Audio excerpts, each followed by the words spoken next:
DJI ha lanzado una gran actualización para el app DJI Fly y que sería la versión 1.12.8 y que viene con una serie de características nuevas, incluyendo una pantalla de inicio que ha sido renovada para ser más informativa e intuitiva, así como un nuevo acceso directo para transferir imágenes de los drones a otros dispositivos. Como sabes, el DJI Fly está diseñado exclusivamente para una experiencia de vuelo amigable para volar sus drones de una manera más fácil. Estos drones serían Mini 4 Pro, el Air 3, Mavic 3 Pro, Mini 2 SE, Mini 3, Mavic 3 Classic, Avatar, Mini 3 Pro, Mavic 3, Mini SE, el Air 2S, DJI FPV, Mini 2, Mavic Air 2 y Mavic Mini. Es decir, estas mejoras en el DJI Fly va dirigido globalmente en todos estos drones que te acabo de mencionar por el tema de la nueva interfaz del app. Estas novedades se pueden decir según lo que nos muestra DJI en su página.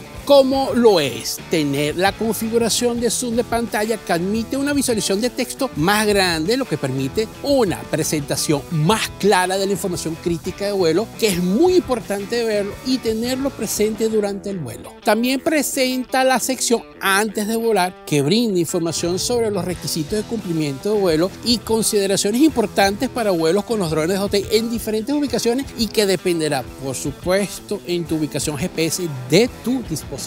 Es creado una sección de soporte para buscar información sobre el uso del producto, varios tutoriales y guías de vuelo para áreas específicas. Fue optimizado el servicio postventa en la aplicación mediante la introducción de nuevas funciones como servicio de línea directa, consulta de progreso del servicio en línea y acceso a preguntas frecuentes. Y presenta una interfaz Quick Transfer rediseñada que permite conexiones más intuitivas y sencillas cuando queremos llevar nuestros videos y fotos de nuestro dron al dispositivo que estamos usando. Con esto y una vez más podrás ver perfectamente la necesidad de innovar de DJI en todos los aspectos. DJI quiere dejar claro su supremacía en el mercado de drones de consumo cuando vemos estos cambios para una mejor experiencia con sus clientes y compradores de sus productos. Tu canal, mi canal, el canal de todos Joseph Channels, y para quien no lo sabe, mi nombre